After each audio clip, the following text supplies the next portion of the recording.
really interesting thing that happened. Whilst I was doing the playlist for this show, I was scrolling through some stuff. The show is entitled Together We Are Stronger.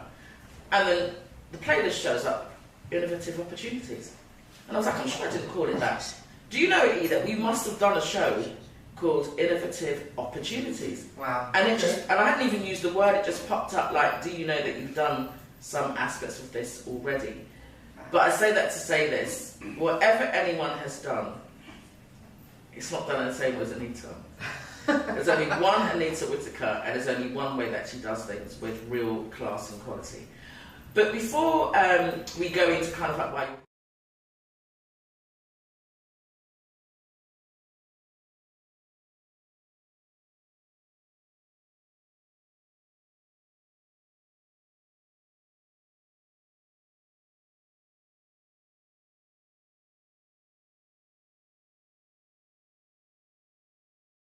the old one on Harrow Road, so not Parade Street, to a Barbadian mother and a St. Lucian father. Nice. So I've got that Caribbean flavour. Apparently the two accents are the two worst accents of the Caribbean.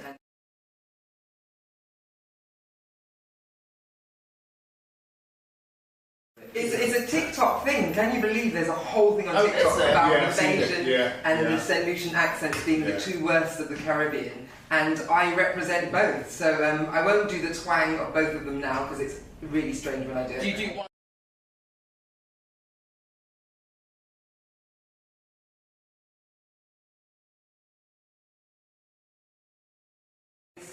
I lived in Harlesden Church Road practically my whole life, as well as North Wales. So North little Wales. spanner in the works. How did you live in North Wales? So my mum was very much into the church, and she connected with the church. There was a thing called Casio, which is an alternative to the Church of England, a bit more relaxed and fun.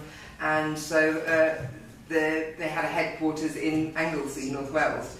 So I spent every school holiday for about 6 years of my life going up to North Wales, and then at one point for a year I lived there on the island, going to school in the little village called Bells. What do you remember about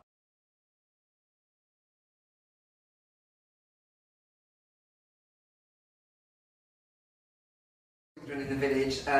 It was bizarre because I wasn't aware of being a black person. I was just me. Yeah. But being black became a thing when I was the only black person, and they all thought I was. I knew the Fresh Prince of Bel-Air, and that I knew the Cosbys, because as far as they were the only black people.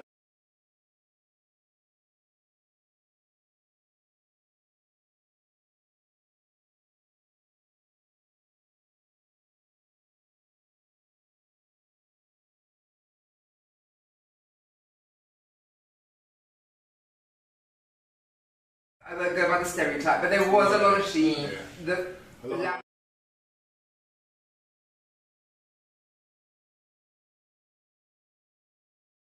The fields and farmland around, and then the snow caps of Snowdonia within view. So where I lived had a big picture window, and I didn't appreciate how amazing it was. I was over it. By the time I was 14, I was like, I'm done. I'm not going to Wales again this summer. I'm missing out on what's happening in London. And so what were the cultural differences then? Because you've noticed.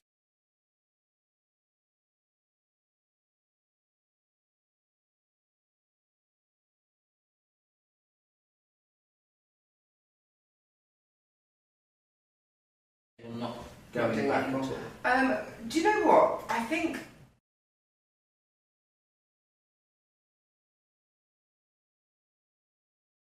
In those kind of Gaelic kind of worlds that are very similar to Caribbean, it's very much about family, it's very much about warmth, it's very much about togetherness and being, you know, eating. Different from what I was used to at home when my mum made Caribbean food. But at the same time, we were living up there, my mum was also cooking alongside the family that we But did you get plantain up there? I don't like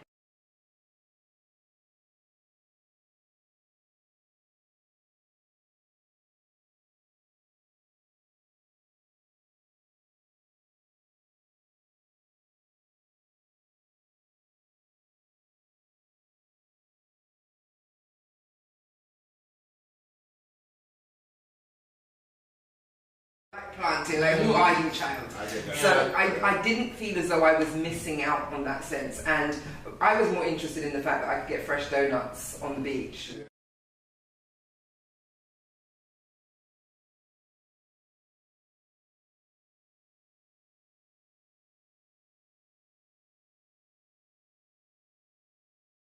Not that I've got a food addiction or anything like that, but it's about, maybe I've just, no, really. I don't have a food addiction, but I'm just thinking about certain aspects of our culture that's quite a big thing, and food often brings people together.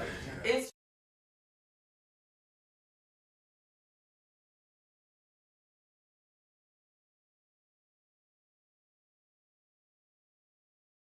Especially as like Anita said, when you don't eat certain things, they look at you like, oh, we're already with you. You know what I mean? But for the food aspect of it, no, I mean, give me some rice and peas and some chicken and stuff like that, and I'm good to go. I don't need yam, I don't need dasheen, yeah, I don't need breadfruit fried this, fried that. oh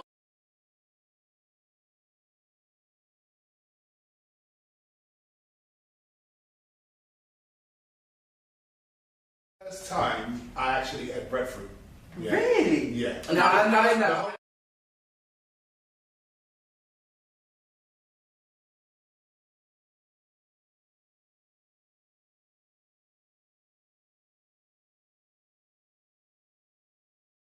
And it wasn't too bad. So when I went back, I said, oh man, I did some breadfruit chicken to this. The next day she made me some, and it was not bad. Because when I grew up with breadfruit, we used to like use it for cricket balls and stuff like that. Play with it. Okay. But nowadays, it's such a delicacy. Right? No, seriously, nowadays it's such a delicacy in the Caribbean. You can't do that anymore.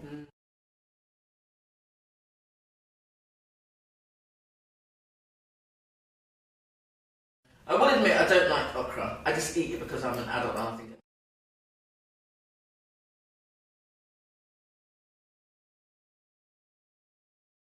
you're from. There's probably a dish, we all have our own dishes, right? There's probably a dish that we can commonly share, and it might well be rice and peas, or it might be, dumpling.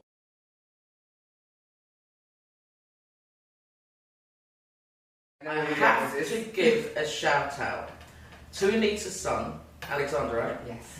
Who I am going to be giving a job to. This child served me with some saltfish fritters. Well, I was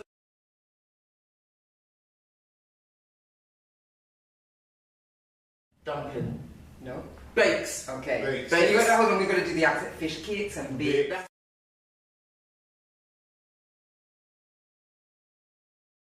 Gosh, listen, it was just so beautifully made, and he made them. He did, yes. He's been a chef, a YouTube chef, since he was 3. Okay. And fish cakes and bakes is something that I've been consciously ensuring that my children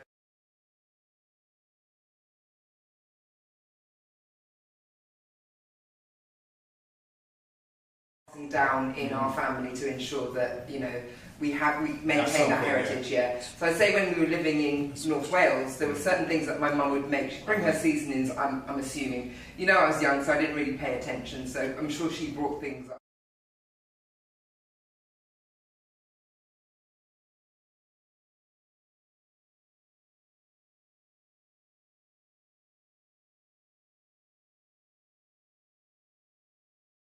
Me, that was where the culture shock hit. Tell us about that. I wasn't prepared, so I'd never been to Barbados before. I was sent to learn to behave. And it worked, didn't it? It did, darling. It worked perfectly. Look at me now. I love the honesty. But I was out there thinking I was on holiday. 2 weeks in, the mosquitoes were eating me.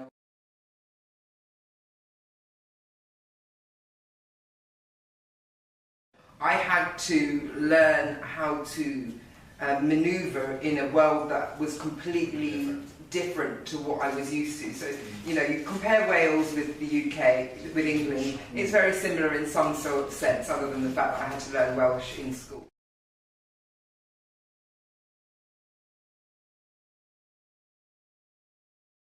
It was completely different from everything I'd known. Everybody in every position was black. There was a whole different accent. Yet food was different. How to behave was very different. Yeah, strict. It was very strict. So I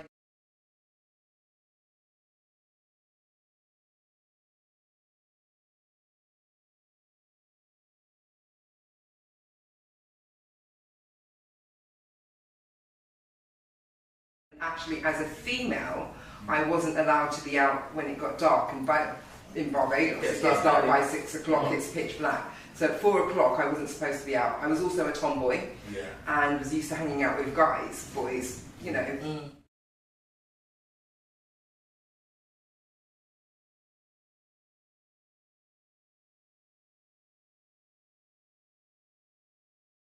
Frowned upon.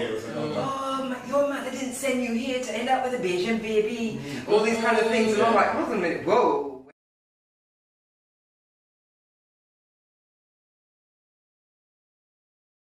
Things very similar to what I was doing here in the UK, and it was painfully difficult to find out who I was, how I fit, where I fit, and kind of going back in time. You know, there was no going down to Oxford Street and Topshop and things like that. It was going down and I got my clothes made, which was kind of fun in some sense because I got a chance to design.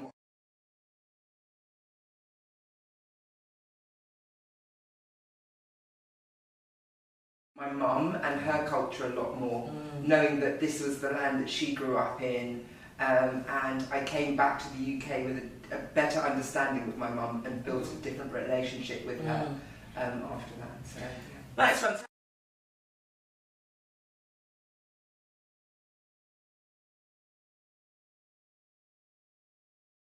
All of the different characteristics and how do we become the person that we are. So, you know, you lived in Harsden, couldn't behave, got sent to Barbados. Got shit. Yeah, you did Wales as well. Yes, a bit. yeah, Anglesey. Anglesey. And yeah, you understand that when you came back, you had a better understanding of kind of your mum, and probably, you know, at 14 when you were saying, I'm not doing this anymore, you were probably still trying to find yourself and work out who you are. But you are actually described as being dynamic, and I think that.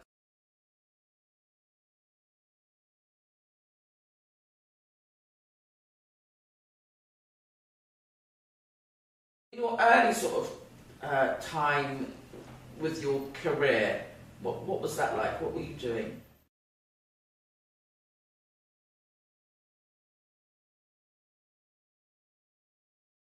That got people agency jobs. And so she sent me on jobs when I was clearly underage, but I was tall, so I passed. I was, I suppose, quite mature. And I spent a lot of time doing a variety of jobs to try to help me decide what I wanted from my life moving forward. So everything from working on the shop floor at Littlewoods in Oxford Street, to behind the scenes in the kitchens at Littlewoods on Oxford Street, to Kimbling at a Was warehouse. Littlewoods the catalogue? Yes, and they had a store. Yeah. That's going back. Next week, we're going to shout rumble.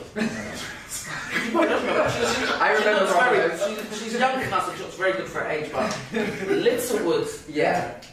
So did Kimbling in a factory in Cricklewood.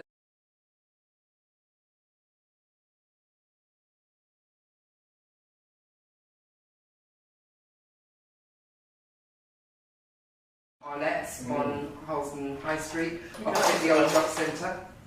So Arlette, yeah, and Betty called her. So I was doing that on a Saturday. I had a paper round that my mum would join me on. I did lots of bits, trying to find my way, and then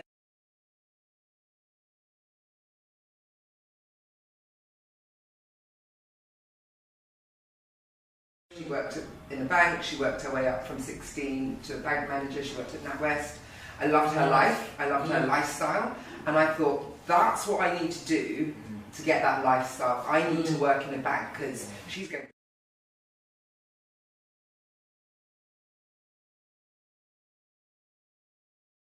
And jam and yogurt with biscuits, yes.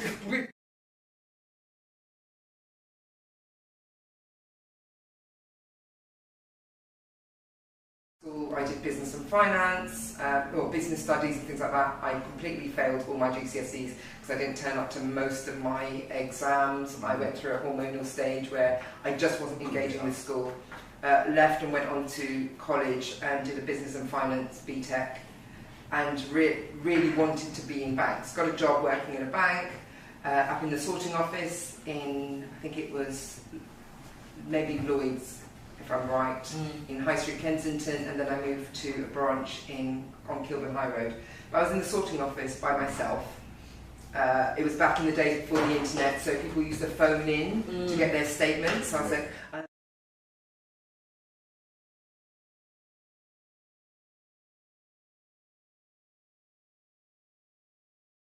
come back to the phone, okay, this is what you've got, and these are your transactions.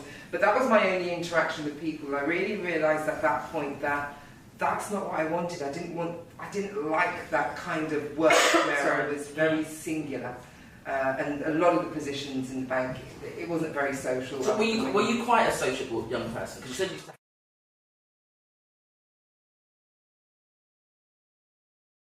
up in everybody's things. Like, I had a million different friends, so I'm not a person that stays in one group of friends. I kind of float around lots of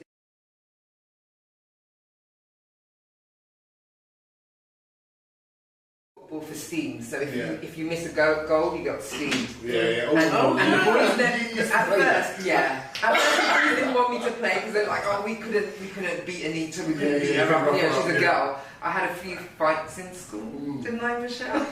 you were really good boys, and at that point, that's when they said, okay, yeah, Anita can take it, she's kind of tough. So I played football with the boys, and then, I'd hang out with groups of girls, and then Michelle's the year above me, and sometimes I'd hang out with her and her friends. So I kind of floated around a lot, and I'm very much like that. I'm very much...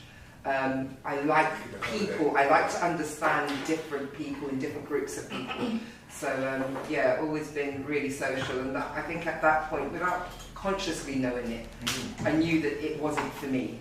I did get kicked out of college.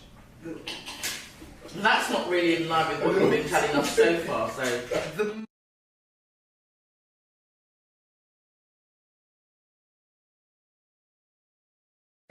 A month before I graduated, so at the beginning of May. Yeah, so I'd done the whole course. Yeah. Had great grades. I had to redo my math and English because I didn't do them in school. I passed with an A in English and a B+ in math. So I was very capable. I got kicked out. But I think it's fair to say that you're not very.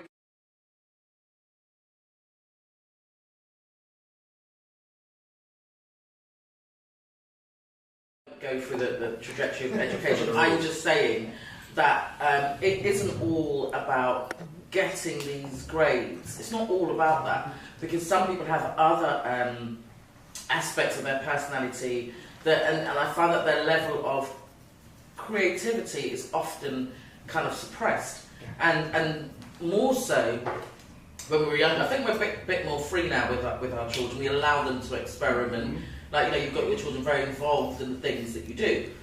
And if you think about your upbringing, would you not say that there are some fundamentals that we raised our children with as a given? But I think we're much more open. And yeah, we are. The kids, the children today, they are so much more free, and they have opinion.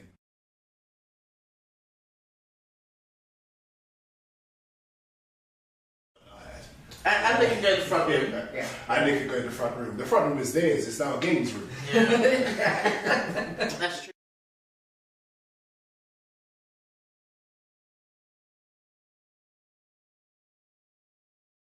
To be something doesn't have to be conventional. The other thing I want to reference is the fact you spoke about your aunt, and having role models are so important. And I see when you do your events and the things that you do, you either have all of your children with you, one of them, two of them, but you often have them with you, which allows them to see the things that you're doing. So Anita, let's fast forward to a couple of weeks ago. Was it 2 weeks ago? Just a week and 2 days. A week and 2 days ago.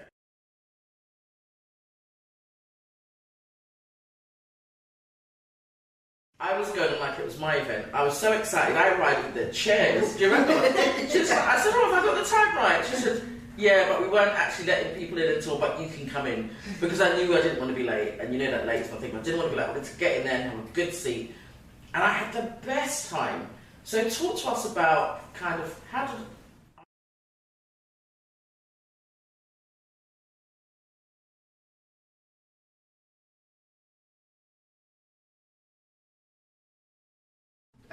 Running private preschools with my mum, being in education, then going on to broadcasting where, you know, I did commercials and some work with some documentary. And it's always, for me, been about teaching and learning. And what I've recognised is that the social side of me wants to ensure that everybody gets a chance to be together. That actually we learn so much from being together, that village, and I've wanted to always recreate that village space.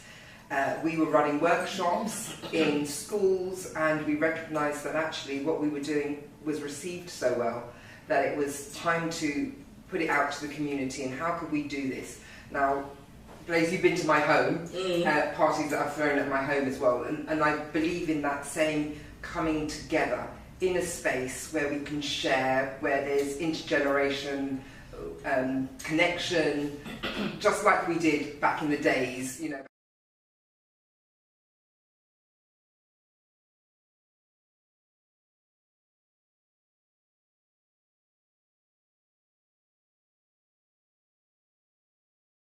And it is reminiscent of those days when we just had the family, it's a family thing. It wasn't about a dark room and lights out. I mean, those raves have their place. But it was that, so you quite rightly did. There was food, lots of food, and probably some people bought some food and some probably bought some drinks, and then there was a moment where people were dancing, and then there was a bit where people were just chatting. So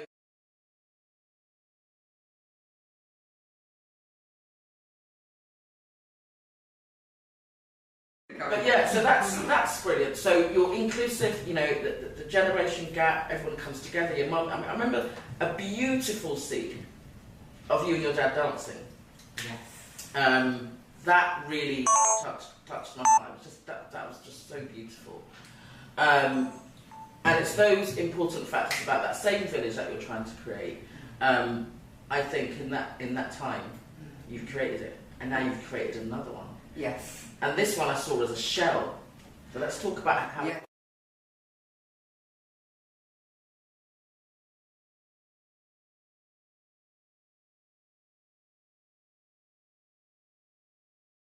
Community back up in these spaces.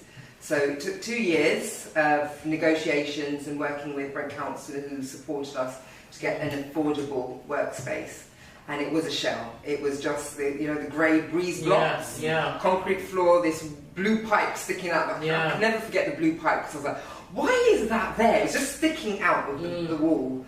And the three-phase wire. Don't ask me why I know why it's three-phase. We'll go on to that. But this wire sticking out of the floor and the sewage pipe. So I was like, okay, so we're starting from scratch. I've got to, with very limited resources, design and build a space that we can all come together.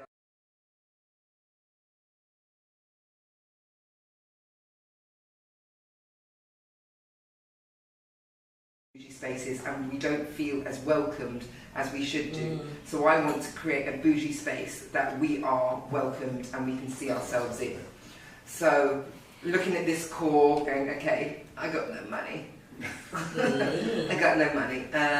The council were, Brent Council were lovely enough to help support us get a grant for 22,000. But we're talking about a complete shell.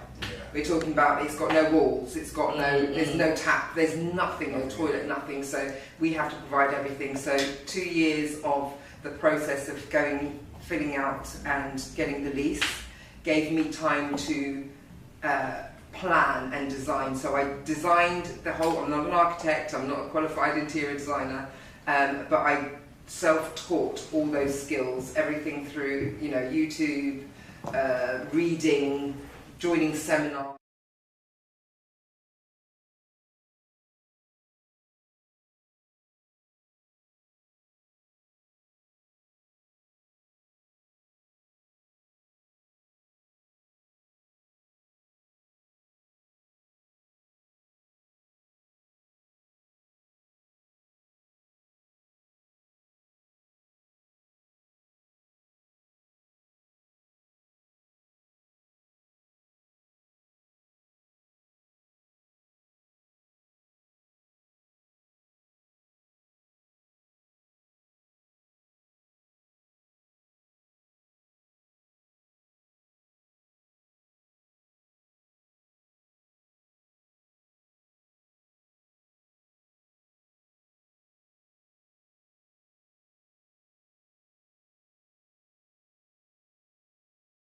work. Because it took 2 years, the initial grants that we applied for, which would have given us more money, we weren't able to access those because the time frame, you needed to have had the lease to be able to get that funding, blah, blah, blah. So when we got it, it was quite a shock. We weren't sure when we were thinking, we're going to get it now, oh no. We're going to get it now, oh no. We're going to get, and then it ended up November. So it was literally a year and 9 months altogether that it took to go through the process. We sat there, we only had the 22 grand. The 22 grand could only be given to us when we started the building and they'd pay us back.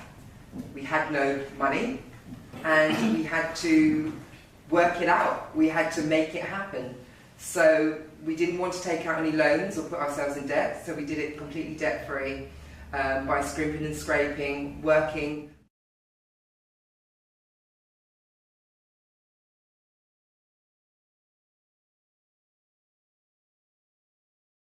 For the fact that we had to budget out things from our own personal budget, but also my husband runs a renovation company. We couldn't afford to put the staff on it because we needed them to be working elsewhere to be able to fund this project. So it was my husband working after work, during the weekends, every day, including Boxing Day, New Year's Day, and I was his labourer.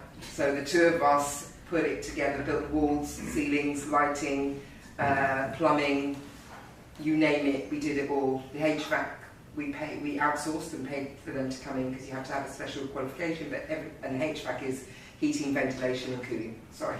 But the rest of it was all the two of us together. The thing, and to my shock,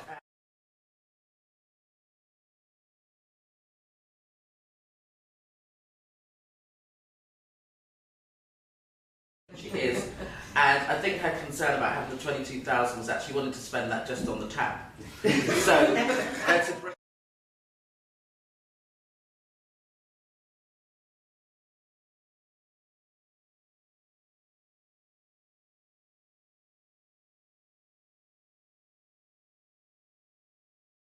pane of glass.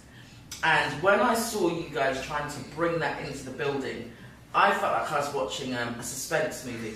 I was holding my breath. I was like, oh, I'm saying it must have been okay.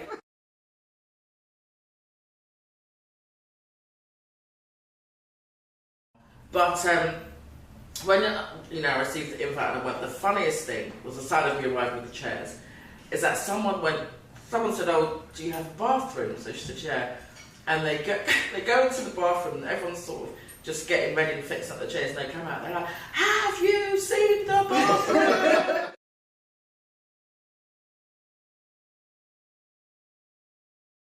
They were screaming, they just stopped everyone's conversation with this loud exclaim. So of course there was then a queue for people to go.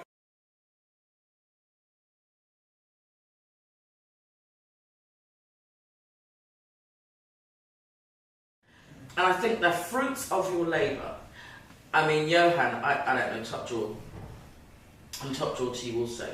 But then your children, because I was thinking about legacy and role models. You spoke about your mum saying to you about kind of, you need to go back to wherever, so you need to behave. Mm. But you had this aunt you had one that worked in the hairdressers, right?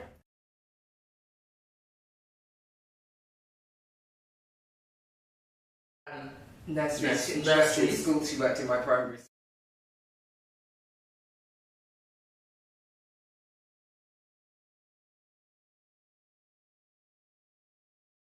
Surrounded by individuals who are doing good for self. Yes. And it might be innate and it might be learned, but whatever it is, you're also doing the same now with your children. Whether you see it now or not, that's what you're doing, and it was wonderful.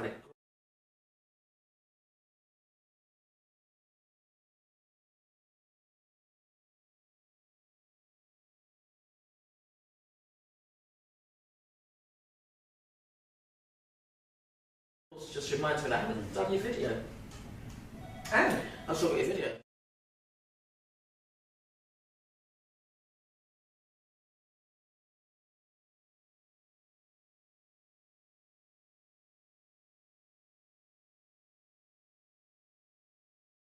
in, and I had a look at the space and what they were doing, and at that time it was literally nothing, isn't it? It was next to nothing.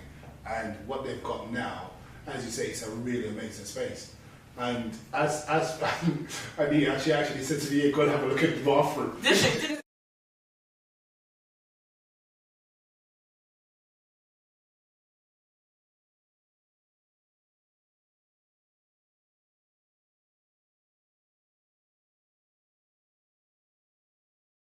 Works. You should start selling tickets. But This is my bathroom. Yeah.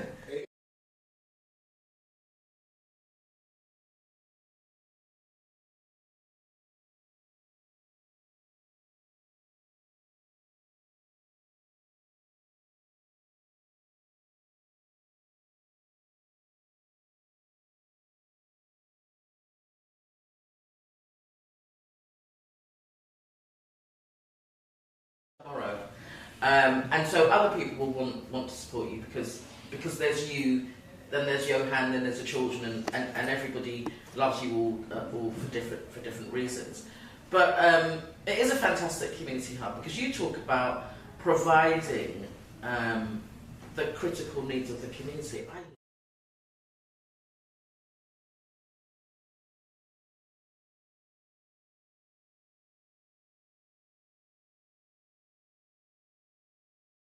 Have a space where they feel welcome. So we've got community centres, right? But actually you go in, they're quite stark, they're not warm, they're not friendly, they're not bougie. And I think there's a level of the kind of work that I do outside of the area where I work with places like London Zoo and University College London and the Said Foundation, where we have meetings in the Beaumont Hotel. The Said family own the Beaumont Hotel in Mayfair. And I know that when I want to bring the community into those spaces, they're not quite comfortable because they don't know how to be in those spaces. And we have the right to be in those spaces. Yeah. But the confidence can knock us back where we're not being our true, authentic selves in those spaces. Love because we don't... We're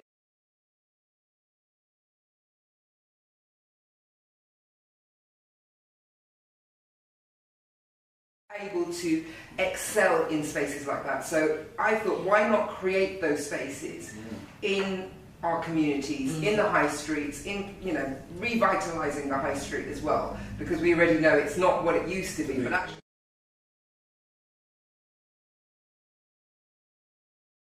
make these fit for purpose spaces. So the concept behind it is that we're going to have these cluster of spaces. So the one we've got now is a little pilot, where we're going to pilot little things in there, from health and wellness to literacy, communication, education, tech, all those things we're piloting.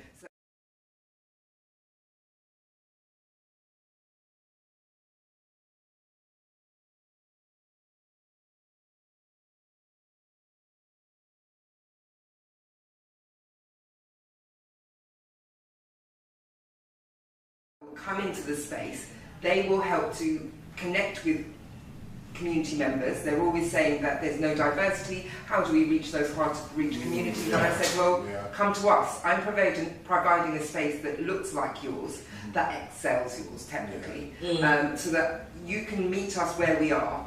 Once you've built a relationship with us, then you bring us to your, I call it the white.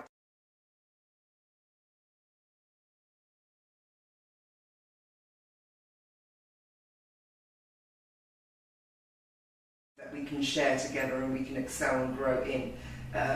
I helped some young people get scholarships at Radlett, and one of the things that went wrong with a lot of them was that they went from Harlesden to this private school, didn't know how the fancy toilet worked and they felt embarrassed.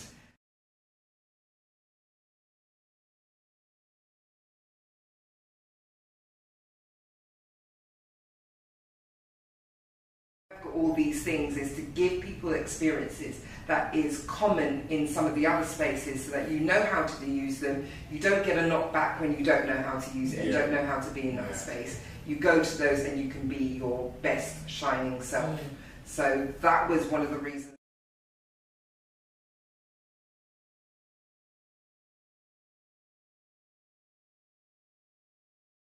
put those features in so that we understood the spaces and that we can feel like it's home when we go into a bougie space outside of London, outside of the UK or in central London, that this is, I know this, I feel this. So it's like going from one of those when you go, you know, you go to a toilet area.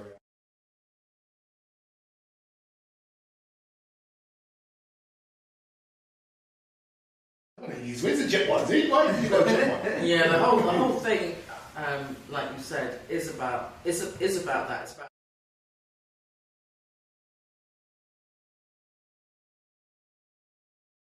space. That why should you not be in there?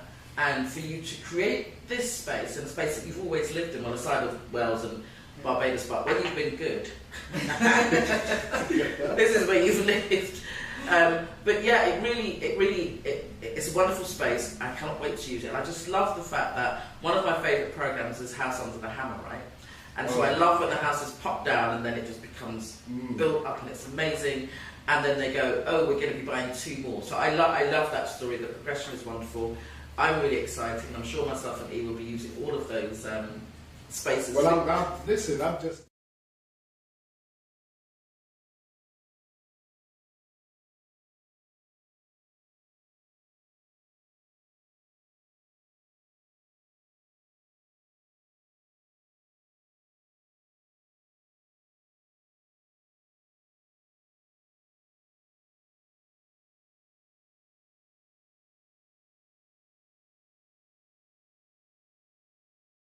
Live with the Girl Blaze and a Big E. Our special guest today is Bougie Anita Whitaker.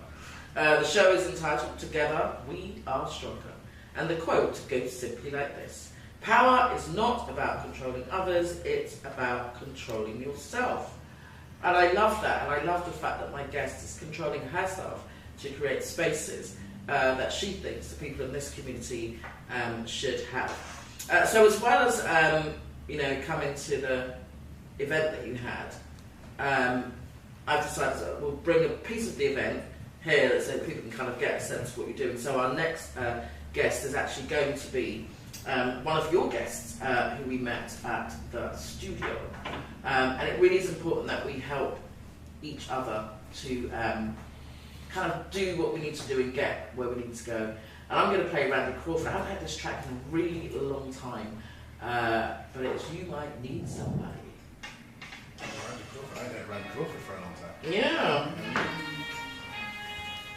So with the space, if anyone can, how do people acquire this space? How do they get it? So we're about to put it on our website now. You can book through the website. We've got a whole booking system thread. Because my ADHD brain will just have everybody over on the brain. So We'll all be in there. So Michelle, do you want to make your way over space? Yes. Through that. In the book. Right. Yes, please. But yeah, and all the pricing and everything will be on there. We're keeping it reasonable, but it's also including things like all the sound tech stuff. You know, if you want to put on a seminar, it includes all the mics, the technicians, but also like refreshments as well. So we provide all those things. So we want to encourage healthy refreshments as well through the space. And, it's all about teaching people, as well. So, Ola, where are we? But you're going to stay on. So should we put Michelle here now? Yeah. Michelle, you sit here. And then where are we going to feature Anita? She's going to stay on for a bit. Yeah. I don't know if she's being picked up on my mic when that happens. So, what's the best thing to do? Just give it to me. Anyway, I think you've got quite a loud voice, isn't it? Yeah. So if you project you, My mouth is just big. the nicest possible way to do that. So, Michelle, what's your voice like? You're not a very you're quite yeah. You can have the mic closer to you, and then I'll just project. Yeah. You're right. I was going to say, dress it down. No, leave it like that. What am I dropping down? No. Okay. Who does those? that? Those days in the 220, back in the 220 bucks, we would have been here. today. That's turning down the whole sound, but you remember.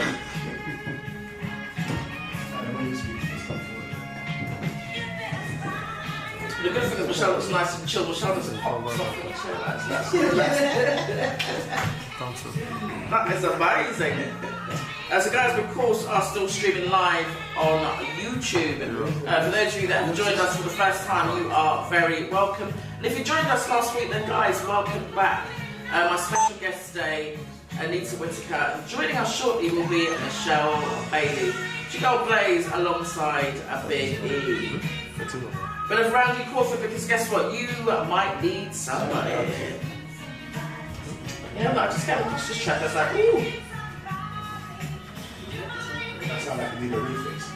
Do you know, Anita, we've got to do your song choice. Oh, yeah. Just remember, you're having a race. You should have just gone to your song choice.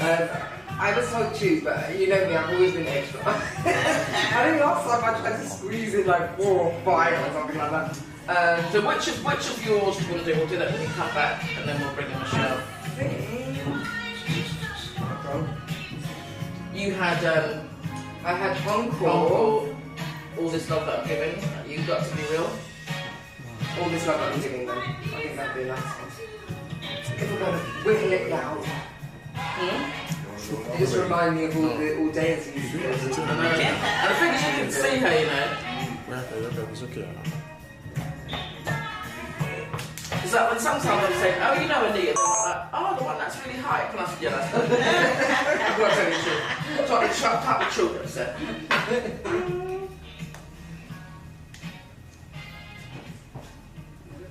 Are you a newish parent in Brent? No. Have you ever thought you could do with some help? Many new parents experience some challenges in the first few years in their little one's life. Maybe it's not getting into a rhythm of breastfeeding or feeling low after the birth of your baby. These are perfectly normal experiences, and local help is available from trusted breastfeeding clinics to support before and after birth, to stay and play sessions, plus a wide range of family activities. Your local family wellbeing centres in Brent can support you and your family in many great ways and for free. A free range of health education and welfare support is available to every parent and infant to give you the best outcome. There are 8 family wellbeing centres in Brent, so there's one in the local community to support everyone in your family. There's lots on offer at the local family wellbeing centres in Brent. Find out more about the support they can give you and your family on our website at www.brent.gov. Are you ready to start the next education adventure? Welcome to City of Westminster. Okay, good on. Picture this. You stroll around campuses in Paddington and Maida Vale, surrounded by buzzing energy and endless possibilities. With over 200 courses to choose from, there's something here for everyone. When you want to get your hands dirty in our motor vehicle workshop, On stage and theatre. Guys, I'm going to put the mics back up. I'm going to put the mics we've back got it up. all. I can't remember what song it said, but I'm coming back. I need you to come back for a bit. So you need to quickly swap back a minute. So I need to finish your bit. B. We'll swap Michelle in. B. More card editor. No, I'm roasting, man.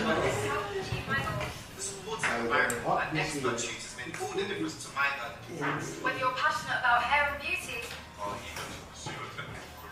or are aiming for university, we have a course for you. Thanks to CNWL, I landed my dream of graduate, and I'm well on my way to a successful career. Apply today at cnwl.ac.uk. The College of North West London, where your future begins. Wow, it's absolutely roasting in here today. I think it's the excitement of my fantastic guest. But we're back after a commercial break, and we're now going to ask Anita to just remind me, was it Gwen McCrae you're having? Yes, all the love that I'm giving. So we're going to play Anita's track, All This Love That I'm Giving. She's going to quickly tell us why that was one of her. I mean, I said to Anita, as I do to all my guests, choose 2 songs. She said the whole playlist. So we might end with one of her many tracks, but she's going to choose this one. Actually, tell us now, why is this particular track, I know you've got quite a few, but why is this particular track one of your choices? This was such a feel-good song when I was about.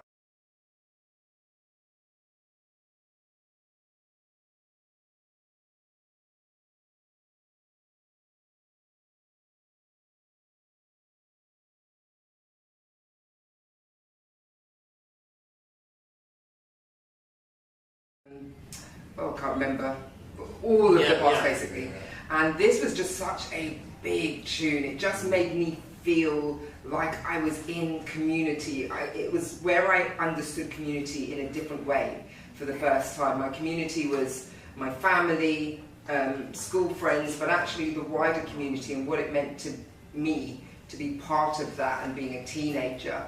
It was mind-blowing because I'd never done that independently before. And it was my coming of age kind of song. Like, yeah, like this is where I got my groove. I wasn't able to dance back then.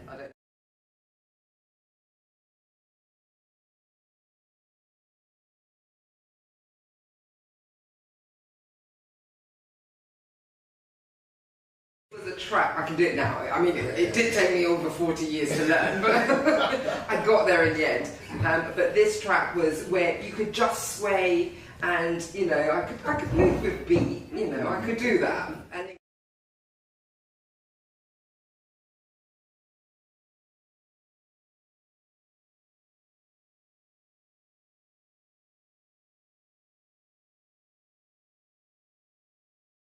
dancing. I did country dancing. Yeah, yeah.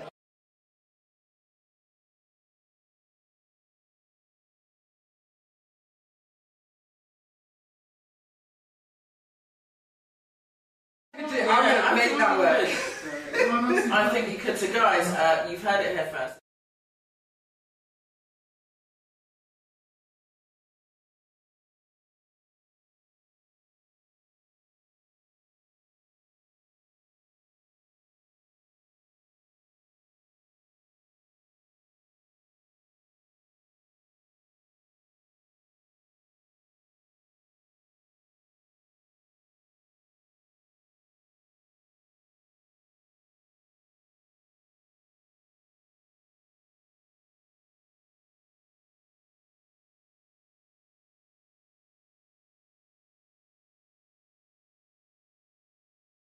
And those summers seemed to be so much warm throughout the whole summer back then. So that was the days of the Batty Riders, and I cut my little jeans. Bottom riders, it's just 12 It's breaking a watershed. Bottom riders. Bottom riders. What a shoe.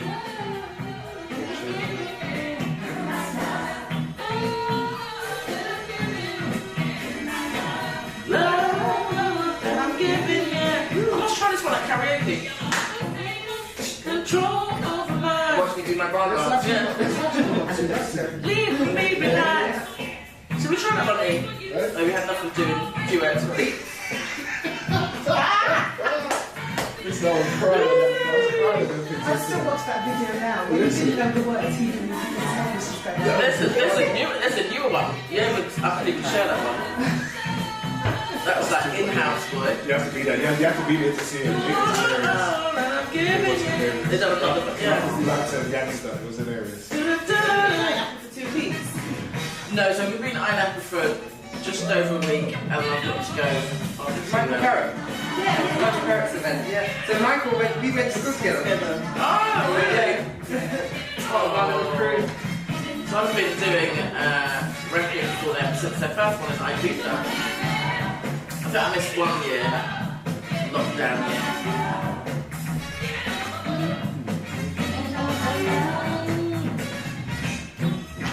I wanted to go this year though. I planned for this year and then I thought, my 50th year, Alexander's exams start. Yes, well, Bulgaria. My birthday was the end of this month, but we're going July. I have to wait for the exams.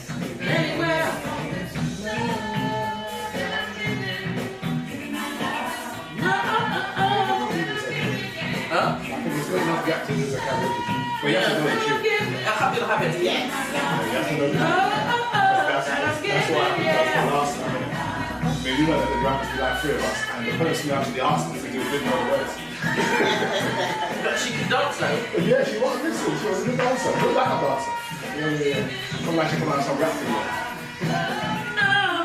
And we're like, oh, there's your part. I don't know the band. Really? Everybody knows rappers do that. Everybody knows rappers do that. Right. Yeah, let's swap back now. Thank you very much. Just check that the crew that the seating is still good. Go on. Do the brown dance bit. See if that works though. Not yet. Okay. Heel toe. Yeah, see, it's all good. The thing that made me laugh is that when you say to her, can you do that? And the whole tone, the voice of the like, yes, I did have to do it. Yes. That's the part. Yes, let me just see. Right, That's the part that this you see. down. Party's over. Right, put the mics up, guys. That was funny. Too funny. I could see them. And then I'm trying. Chalkhill Community Radio Station, played for every generation. So guys, we're back. We had a little bit of a rave. Anita's done a bit of bar dancing to Gwen McRae. It was wonderful, actually. So guys, if you tuned to the first part of the show, our first guest today was Anita Whitaker. And she has a beautiful space, just local. It's going to be up on the website soon, and you'll have an opportunity to use that space. She's the founder and CEO of Innovative Opportunities and the IO Together Spaces. Whilst at a soft launch, which I was nicely invited to by Anita herself, I met 3 authors. There were 3 books, 3 authors, and Anita hosted a panel. I love reading, and some of you will know that I used to have a book business. I love reading so much I just started selling books. It was the Black Family Library. Big shouts out to Sam. And yeah, we had a great time selling books, and I miss the fact that now I'm so busy I don't get to read often. But I've acquired 3 new books now, well, one of them I had. And I decided it would be wonderful to have all 3 of the authors actually in the studio. And our first guest from that cohort is Michelle Bailey. Michelle is from Northwest London, and we are really happy to have her with us. So, Michelle, lovely to see you again. Lovely to see you. What a fantastic event we had. I know that I'm going to have to turn you up somewhat. Really, really good. Yeah, we're going to have to bring you to the microphone. I'll bring the microphone to you. It was a wonderful event, and a brilliant first event actually to hold at that space, and a very nice space to hold it. And I remember some aspects of your story, you know, it's only happened recently, so I haven't had a chance to actually delve fully into the book. But I did love the fact that you appeared to be quite a brave soul, sharing your vulnerability in quite an interesting way. So tell us a little bit about yourself. So I was born in Park Royal. Yeah. And grew up in Harleston until we were about 11. And then Mum and Dad sold the house.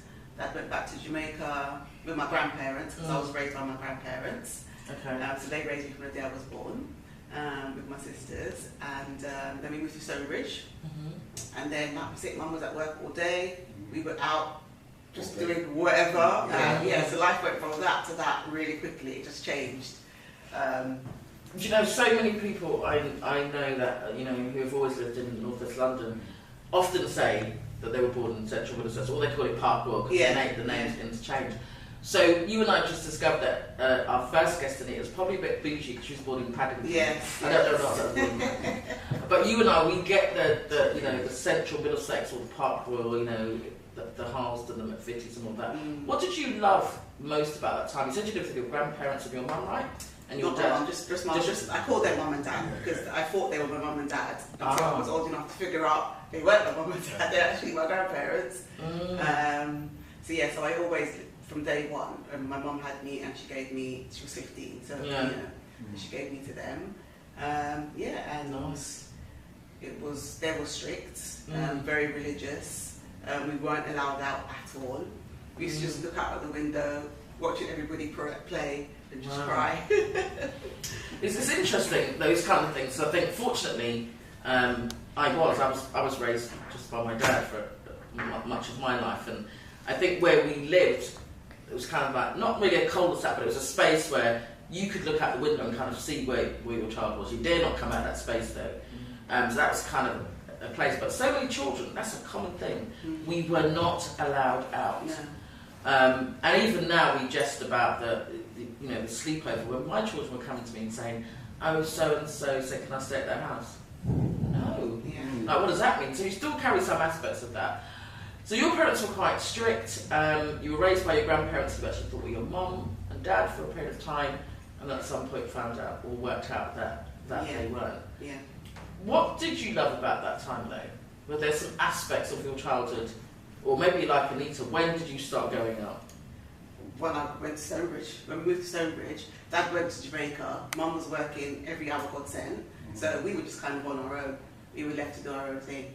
So it was a lot of fun for us. Auntie Louise, who was our next door neighbour, she would spy on us and tell Mummy, like, if people were coming in, but we would like look outside, want to be out there. We'd have the guys, everybody like upstairs with us, we'd be outside playing, and then we just like keeping a lookout for Mummy, keeping a lookout. And then as soon as someone was like, I'm coming back, and then we would like all run back inside and get in bed like, we've been sleeping. Nice. So, talk about school life. What was school life like for you? School life, I don't really like school actually. I think because I'm a bit of a shy person, I just was pretty quiet, I think. I didn't have much confidence in school, so... Is that confidence socially or academically? Both, okay. I think. So when I'm in the classroom, if I didn't know something, rather than admit I didn't know something and people laugh at me, I would just be like, get kicked out of class. So I spent a lot of time outside of the classroom, That's so interesting, because, we jested with Anita about being sent off to behave. But sometimes when I think about back then, people don't stop to think about why might that be. So you get kicked out of class, you get kicked out of school, a letter goes home to your parent who's probably going to chastise you because why were you behaving. But we don't think so much about why that might be. Now you're talking about the fact that, well actually, I was a little bit shy, I wasn't very confident, and I'm quite a quiet person. And I didn't feel okay with answers on the question, so let me just get kicked out, because I know that, right? But you are an author. Yeah. What did you go on to do when you left school? So when I left school, I did various bits and pieces, different jobs, temping. I was temping for this agency, and they sent me to this company up Piccadilly. It was like in the World Bank building, one of these like massive buildings. So I was temping there, and then I left, and then I got a call from the agency saying they want me to come and work full time at this place. And I was like, okay. Then I'm surrounded, like I'm in this massive building with these this massive company who were like doing that, building like Canary Wharf and buildings in Canary Wharf and all the rest of it. And then next thing I'm like in Claridge's and shopping in Harrods for the CEO, and like my life just completely changed. Amazing. Yeah. So when you were given those experiences, which might have been quite daunting because you didn't have much confidence, what was that like for you? Did it help with your confidence? Did it change? Did your self-esteem grow? What? It did, and I'll tell you, it's funny because I was like the only black in this environment. The owner, he was Irish, and I think he kind of saw that, so he kind of helped me. Okay. And then he would, and then if we had parties or whatever, I would bring up one of my friends. For those two of you. My friend. Yeah. She would like come with me, and because I used to get even there was some girls that could get cornered in the toilets by some of the workers. Cornered in what? you're like, you know, you're this and that, and I'm like, What, and in my the friend- workspace? yeah, space, my friend would come in and workplace like, bullying? I'm from Stonebridge, what's wrong with you? You know, this is the honest Back about. then Stonebridge had a name, didn't it? Yeah, back then Stonebridge had But a yeah, name. but honestly, like I just thrived in that environment, and I just cracked on, and just I had a great time. It's amazing. Yeah. So you've gone from being very shy, from looking out the window, to shopping fabulous places and dining with fabulous people. So Yeah. you must have loved that bathroom then at Anita's place. You must have been the only one that walked in and it was like nothing. Everyone else was like, You must have been like, yeah, I'm used to this, right? Yeah. I love that. So you are an author. Tell me when you became interested in writing. I mean, I was never interested in writing. I never thought I would write a book. You know, my son's father, who I met in Stonebridge when I was like 16, we got together and then had our son. He's 28 now. We were together and then we split up, and then one day he called me up and he said, "Oh, can you come to hospital with me?" Because we were always talking. He was always at mine, you know. So I went with him and I helped him to get undressed in the cubicle, and I was like, okay, this guy's sick, you know, like he was skin and bone. And so how do you? So basically, you're not in a relationship, but you're good but friends. they are, and yeah, you're yeah, very he's close. part of the family. He's just always there. And so he asked you to come to the hospital with him. You didn't ask any questions. You just thought, okay, let's just go. Yeah. It was just, you know, if I asked him to do something, we were just like, we're a couple, what we were. Yeah. You know. And I was like, oh my god. Anyway, then he had a fit. And first of all, he had the fit. And I went to the hospital. I can't remember which way it happened now. But so they said, you know, basically he had cancer. And then it's like one of these cliches, when the person's lying there in the hospital bed, you realise how much you love the person. And then we were like, okay, let's just get married. And we did, literally. In like 2 weeks, we had a full-blown wedding, bridesmaids, restaurant, everything. It's like all of our family, everything just came together. Like we were just there, like floating along, and it just all happened. So let's rewind, as I say, to be clear. So he calls you one day, says when you come to the hospital, you help him to get undressed. It's standard. You're in a relationship, but not, as you say. He's unwell. He's then told he has cancer. You look at him. He looks at you. You go, actually, by the way, we are in London. Shall we get married? And then you get married in 2 weeks. Yeah. We got married. And one of his friends had a restaurant. We had like the reception there. Like he was in his friend's Rolls Royce. I mean, no. Everything just happened. You know, everyone just did everything. Came together. How long were you separated for? Years. But it's so funny because, you know, if you look at all our pictures, he's always there. You know, all of our family pictures, everything, he was always there. You know, and I don't think and funny, when he passed away, his friend said to me, one of his friend's wife said, you know, she was trying to set him up with all these girls, and the girls would come back and say, who's Twiggy? Because he always just, you know, so... Calls you Twiggy. Yeah, that's my nickname, that's what all my family and stuff call me.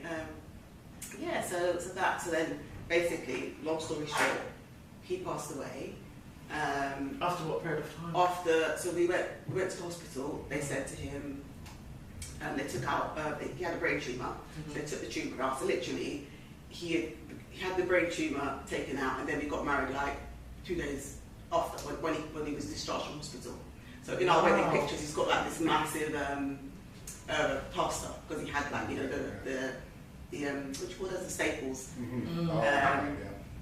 And so so then we did that. We took out the tumour, and then we went back to the hospital after we got married. And they said, because it spread from his lungs to his brain, and they said, you know, we're really sorry. If you'd come here just a bit earlier, we thought we could just take the lung out, you know, and then it would have been fine. But they said there's nothing we could do, you know. So then they gave him a year. So he went away and was like, okay, what do you want to do? You know, so it was like, I want to go to this place, whatever. And so we went to this place and stuff like that. But then you know, every single day since he was sick, he has to take his tablets 3 times a day. So steroids, on this, on that. So I always cook, so I'll make breakfast and he has to take tablets, and you know. And then after we come back from the place, he said, I'm not going to eat anymore. And I was like, well, you have to eat because you have to take tablets, you know. No, I'm not going to eat anymore. So anyway, I made the food anyway, and I was like, take your tablets. He said, I don't want to. That was like that day. And the next day morning, I got up, made breakfast, everything. So it was me and him. He's at home, 3 of us, me, him, and our son. And he said, you know, I don't want to be. I'm like, well, you have to because you have to take your tablets. And basically, by a couple hours later, he died. Wow. Thank you for sharing. Yeah, thank you for sharing that. And there are some what we refer to commonly as love stories. And I remember somebody saying to me that relationships don't have to be conventional without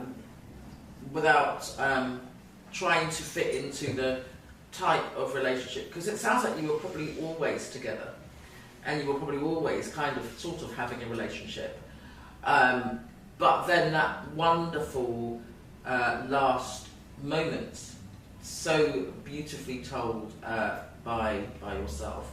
And I just want to say thank you for sharing that, because that must be something to kind of share and to talk about. But what a story! What an amazing story! And thank you for sharing that. That was really well shared. And I know that when you were talking in the event, you're sharing that story in front of groups of people. What was it that made you decide that you would share that story? Because it's just my life, and it's just part of it. Like you said, how did I start to write the book? Well, that is how. So I can't just get to, okay, I was sitting outside in the cafe in Spain writing, because why was I writing? So when I started writing, I was actually writing about what I just told you, about our journey and what we had been through. Had you intended it to be a book? Because sometimes people write just for journaling. No, I didn't. I was journaling. And I thought, actually, I'm going to write this story because, as well, you know, some people, they were cynical. So I think, like, I don't know if there was questioning the motives of why we got married or whatever, you know. And I've got some ideas because, you know, I think about it all the time, like, why? Why was this person against it? What did they think we were gaining from getting married, apart from being happy? You know? So I started to write. So I went away after he passed away, probably a couple of months, I don't know how long after. And I was just sitting there and I was writing about us. And then something just said to me, actually, just write a book, turn it into a story. And then I started writing and I was like, oh, it's not really that long a story. So then it just evolved. It literally evolved organically into the book, you know. And I'd get up every day, 5 o'clock before work, write for 2 hours, and I would just write. Like, not a book, just write. And I didn't plan, you know, anything. I just wrote whatever came in. I put it onto the paper. And then I sat down and then I tweaked it and, you know, stuff like that. Sorry, John. And so that's kind of, that is how it happened. So had you been journaling before? Had you been blogging before? Was writing something you kind of just did but didn't do anything with it? Not really. I mean, I would journal. So I always like to, even now I do it, like I get up 2 hours before, you know, I get up at 5 and I will write, and then I go to the gym, and, you know, it's just like, it's a calming thing for me to do. I love to start my day, like, journaling, just meditating, just have a, you know, I don't like to get out of bed and just go, you know, I like that calm start. To ease myself into the day. So that is a wonderful story, and the fact that you have structure in your day, and you know, and that you do that. I probably started writing a book. Every time I go on holiday, I'm like, right, I'm going to get on the beach, I'm going to write some more. So maybe I need more holidays. It's not that I'm struggling, I haven't got writer's block. I just need some more holidays. I think that's what it is, right? It's inspirational. Yeah, I start writing, I'm like, yeah, I feel really proud of myself, I'm on the beach, and that, you know, when I get my interview, I'm going to say, you know, I was on the beach in, you know, Jamaica or Barbados or what was it, Turkey was the last time. I'm going to INAP, I was on the plane and I started writing. But you have been kind of doing that, and it's culminated now into you saying you're going to write a book. When you were writing about your story, you were already saying that people were being quite cynical. How did you go about selecting the bits? Where there's some bits where, oh no, I better not write that, or did you just go for it? What did you do? Yeah, I mean, I did go for it, but then that's why it is fictional, because there are many aspects of my life in the book. Yeah. But you know, I want people to talk to me after. Have you seen the film? Have you seen the film The Best Man? Have you seen the film The Best Man? Right, that's what I always ask people. Like, the film The Best Man. This guy who writes a story, and he renames all the characters. You know the film I'm talking about? It is brilliant. And then someone's getting married, and they all go to the hen night and all that kind of stuff. And someone has the draft of that book. They weren't supposed to share it. Right. And they start sharing it, and everybody reads it, and they all start to recognise themselves in what's in the book. Yeah. Look up, it's Best Man, isn't it? Yeah, Best Man's Wedding. Yeah, Best Man's Wedding. Best Man's Wedding. And it'll be up in the kitchen. Amazing, yeah. So, so did you kind of change the characters, change the scenarios somewhat? How did you do that? Yeah, I mean, and for me, my justification is that my character in the book, she's the worst. So everybody could just chill because she is the worst. She's got a lot of stuff. Right. But yeah, I did change. You know, and it's hard because when you're telling a story, it's your story. Yeah. But you know, your story is also other people's stories. Right. But then it's like, you know, I was going to put something in this book which I didn't put, and Nina knows about it because I spoke to her about it. And my sister said, well, that's not your story to tell, so you shouldn't put that in the book. So I was like, okay, I won't put that in the book, and I didn't, you know.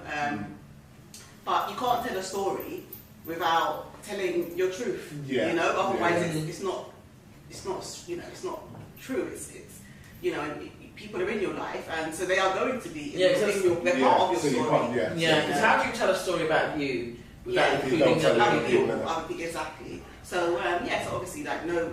You know, the names have changed, and I haven't, you know, and stuff. But you know, I think that the thing about the book is that we would all recognise ourselves in the book, or someone we know, you know. And I thought that this was just my family or my story. It's like, no, it's so universal, especially in Caribbean communities. There's a lot that happens that we think it's just our family that happens, and it doesn't. Happens in all our families. You know? And I get that summer holiday thing, that playing out in Stonebridge. I also get the time before when, you know, we were not allowed out. My friends go, shall I knock for you? No. Just like even when you knock for them, the parents come out. They're not coming out. They're not coming out. They'll knock my door again. So you try to save yourself from the embarrassment, and don't go to the rave because your parent will come in and take and take it out. Yeah. So I got it. So obviously, I only met you just about over a week ago, I think. And whilst I love reading, I'm not a speed reader. But I did start reading your book, and I thought that the aspect of where you started was very creatively written. And I think it meant that I went into the womb, and I was like, in my head, I was like, how did I get in here? Because I can read stories and I'm transported. And that first aspect of the book kind of transported me. But it also, I understood when you got older and you met Paul and is it Reggie, or are you Reggie? You met the two characters. And I was like, oh yeah, I can see how that happened. I can see how someone can get drawn into it, and I can see Stonebridge. So tell me why you started. Well, people say, where did you start at the beginning? But you really started before birth. Tell me why that was a place for you to start. During the process of writing the book, once I'd written it and someone had read it, then I realised that there are actual rules to writing. So I went and did some creative writing courses at City Lit, and you know, one of the exercises we had to do was like try and write a story from like a crazy perspective or something that had never been done before. So that's what I was trying to do when I wrote the book from the point of view of the unborn child. It was just trying to do something different, and you know, I wanted to draw people in initially and really grab them at the beginning. So that's why it's quite dramatic. Even when at the event, when you read that first one, I was like, God, I wrote it and I'm still like, oh my God. That's interesting. So just about to say, you can read a couple of paragraphs. Maybe I should make Anita read it. But I think it talks to your style of writing, because you're quite right. People don't understand, I guess, that when you're writing, it's holistic, it's global. It's what you see, what you hear, what you feel, what you smell, what you taste. And I think you described that in a way that I was able to go into the womb. Yeah. And I thought it was quite powerful. I think I'm going to read a bit. I'm going to just quickly check that it's something I can read before 1 o'clock. I think it is, because we are a licensed. But guys, listen, I'm so enlightened by my guest today. Today's show, if you've just tuned in, it's called Together We Are Stronger. The quote for today is, power is not about controlling others, it's all about controlling yourself. Just a beautiful space this morning. I love this space. I love Saturday mornings. I leave here a different person every time. And it allows myself and E to have wonderful stories. And that's one of your best bits, isn't it? It is. It's always a story of the person that's coming on as the guest. I mean, because looking at you, you never know what you've been through, and that's why I say I don't judge. I don't judge. I'll be walking down the road. I'll see someone doing whatever. I just don't judge. If I see something I don't like, I say I don't like that. You know what I mean? But until you know what a person's gone through, yeah, you can't really judge. You know what I mean? You can probably say, oh, you shouldn't behave like that, or you shouldn't do this, but yeah, it's just that must be really hard. That makes sense, because we do get that. No, you're good. If that was me, I would. Yeah, we do get that. Don't we? Yeah. Because we don't know. And when it's them, they're like, yeah. It's really hard. Yeah, that's what we're trying to tell you. It's really hard. Because sometimes it's interesting that he's talking about that, because sometimes when people are bereft or something happens, whatever it is that happens, people go, "Oh, be strong." Or you've got to stop crying at some point, and I just think you just got to leave us alone. Yeah. Just stop telling us to be strong and telling us to calm down or telling us not to cry, because that's about making other people feel comfortable, right? Yeah. So when you're even talking about people saying, "Oh, you can and you can't," and what is your motive? That's about them. Yeah. It really is about them, because it makes them feel uncomfortable. Yeah. And when you can be in a space where you say, this is my story, this is my truth, and I have a right to tell it. That's good. I just want to ask you now, I guess, journaling, often people use that in a therapeutic way. Talk about the emotions that you went through when writing the book. How did you manage those? Was it therapeutic? Mm-hmm. What was that like? It was therapeutic. It was a form of therapy. Some bits are really hard to write. Yeah. Some bits you're writing and you're crying. I was going to ask that. You must have been having lots of tissue writing. Yeah. Some parts, even when I read, when I was editing and reading, I just have to rush through it. It's like, and even now, I don't want to go back there. Yeah. So I kind of just rush through those parts. Mm-hmm. But then that's interesting though, because you've written it, and now actually it's a challenge for even you to revisit, right? Because you're seeing what you've written now. Right? Some parts of it, some parts. A lot of it is fiction. That's why I wrote it as a fictional book, because I wanted to be free to write whatever I wanted. So it's like, right, this is not autobiographical. This is fictional. There's a lot of my life in there, but then there's some parts which are just. So it's fictional based on a true story. Yes. If you like, But yeah, like Michelle's like, if you like. she's like, it doesn't have to be. Put something else. I don't want my friend from what's one of the houses in Stonebridge called? Haskell. One of my friends, Brendan from Haskell House, coming down. To meet me. Call it what you like. That's a good question, E. So you found some aspects quite difficult, and you're saying even now it's difficult for you. I haven't reread the book. You haven't read it? I don't think I'll be able to now. So, you know how many times? How did you come up with the name? Fool's Paradise. What song, first of all? That's what you used, yeah? Because I was thinking, when I saw the name, I was like, it sounds familiar. But you know what? Yeah. We live in a world, like, even Stonebridge and Yeah. growing up there and seeing all the glitter and the glam, what you Yeah. thought was glitter and glam. It was not glitter and glam. I Just see, because yeah. the guy's got a nice car, guess Yeah. what he's gonna be? You know, like, Yeah. you know, you call the jewelry, the things that you aspire to because we're in the ghetto, and Yeah. you know, you think that is the life, you know, Yeah. and it's like we're living in a false paradise. For me, I lived in a false paradise so long, you know, like thinking that things are this and they're not, Yeah. you know, and I've made so much mistakes in my life, and I just call myself, you're so foolish to do that, you know, so Okay, hence the name. that's, yeah. Yeah. Okay. But I love that because there is this perception. You see people go, oh, they're such a wonderful couple, or oh, look at that car they're driving, or you know, the family's always in whatever it is we see and perceive to be the thing that we might want It's something. true. Yeah, that's why I say I don't judge, because you know what I mean. When you see people, because like I mean, I had to keep my car on the road this month and last month because everything come at once. You know, MOT, road tax, insurance, the whole works. And then when you go and get your MOT, you find out you got to put stuff on the car. You know what I mean? And then people see you driving. It's like, well, you don't think just drive about it. it. Yeah. You don't just drive it. You've got to pay to drive it. You know, so It's true. Then when you go to what's going to feel like Star Trek, when you go to Anita's venue, you want to use the loo. You're just going to think that they just put these things on the line. exactly, it just happened. But you've got to see that brick. You've got to see the brick and kind the of blood, where. sweat, and tears behind it. Yeah, because I even when I saw the cover of your book, I was like, yeah, I felt like I knew that. Yeah. So guys, listen, Michelle Bailey is the author of Fools of Paradise. Paradise is a comfort to a fool. That's what she's saying in her book.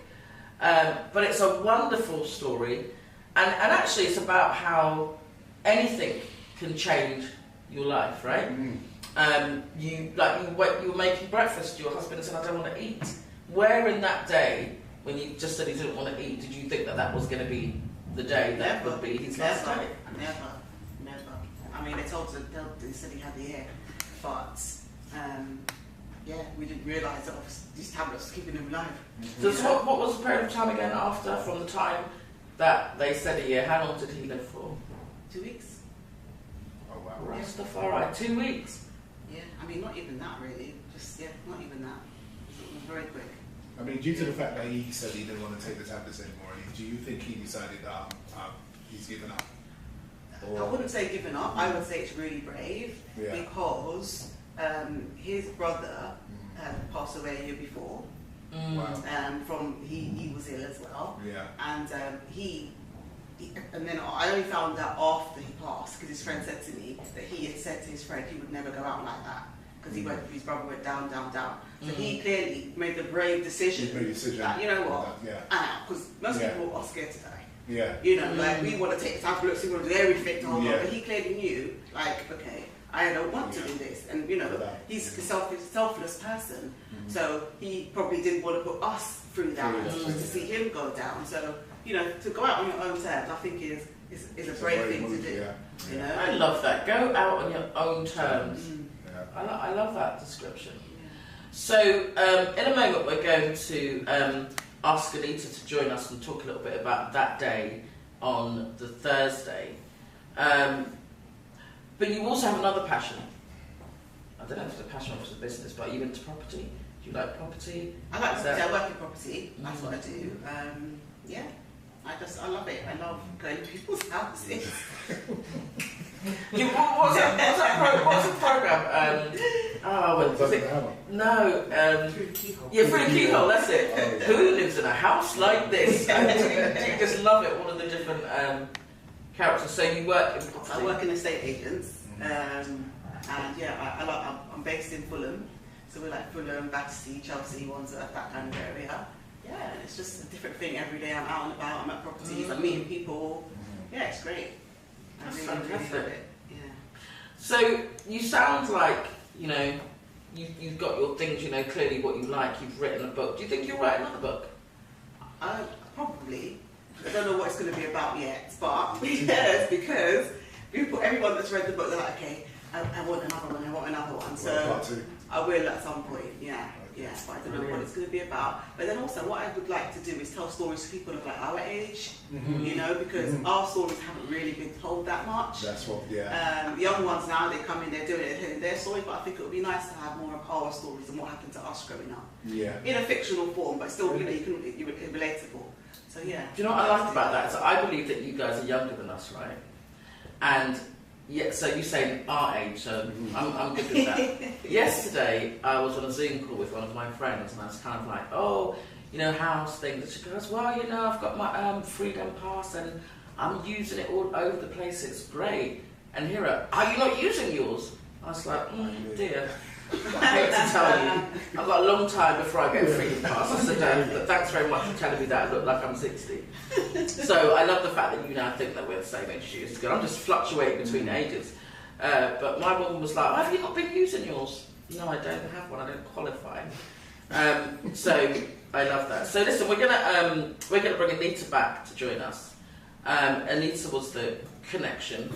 So let's slide in Anita. Yeah. Nice and close.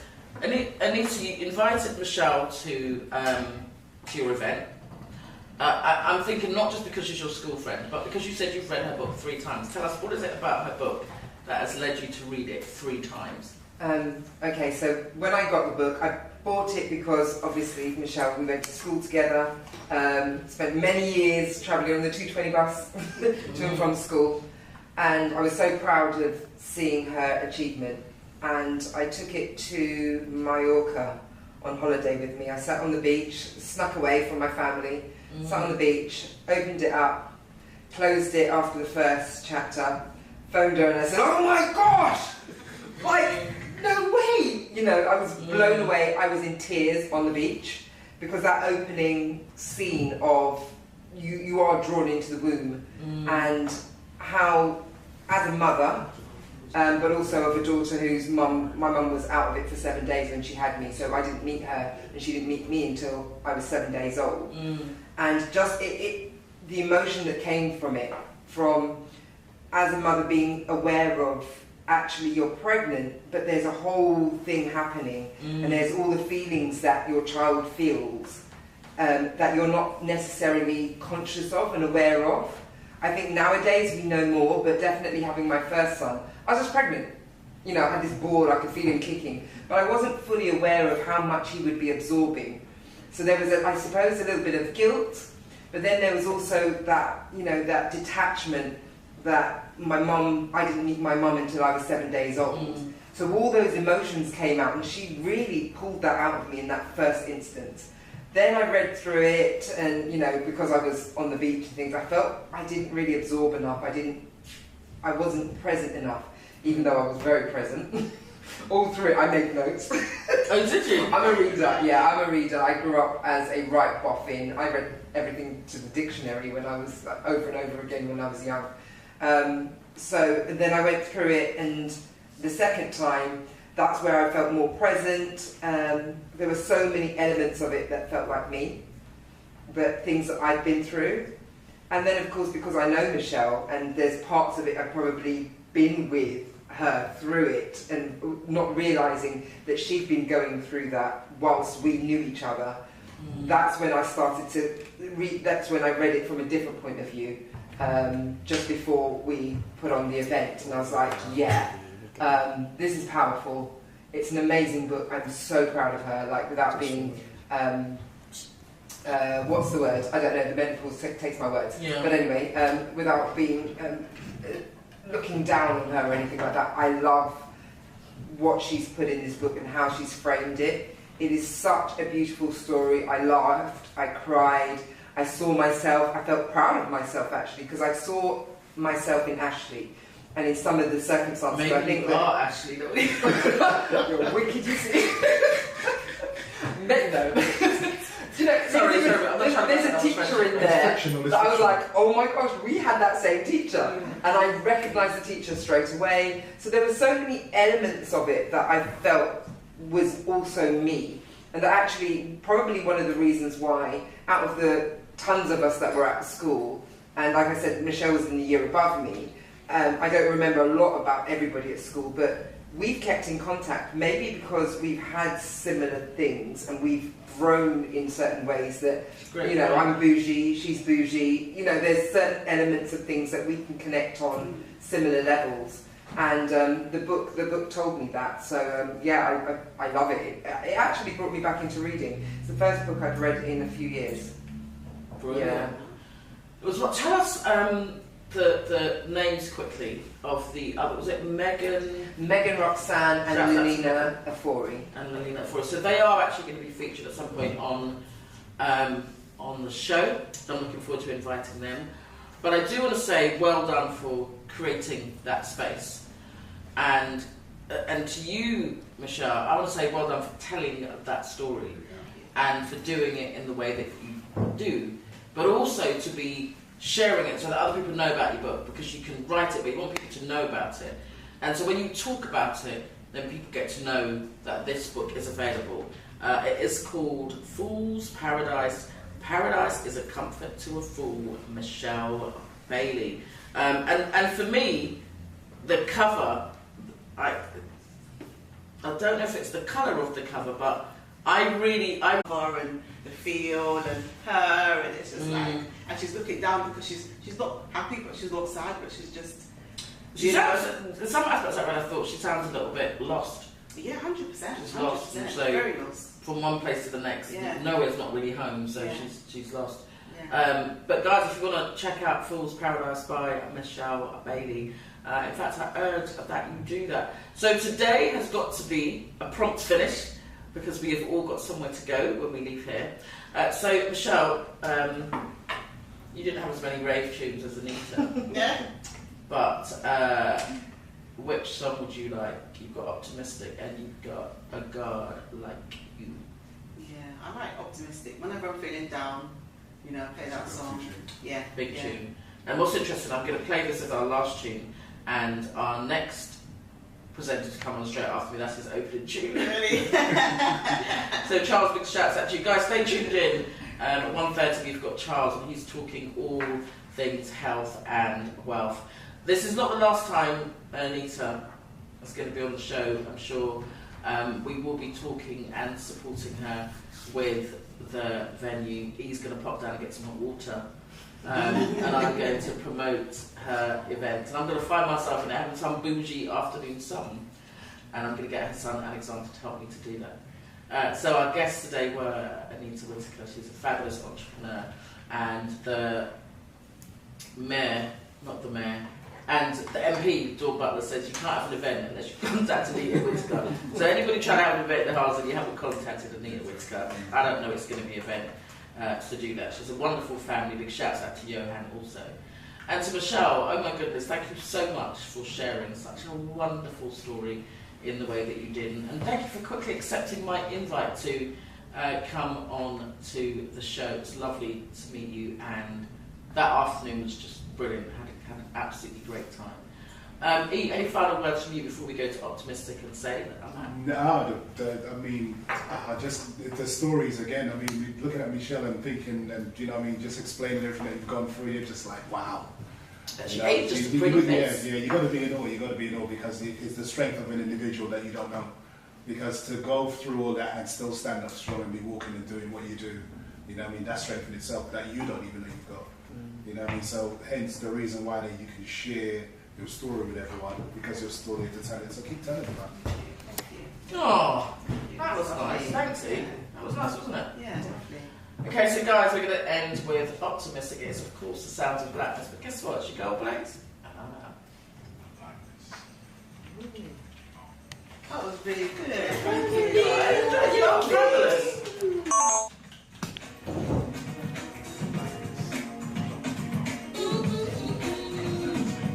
Well, I think it's becoming to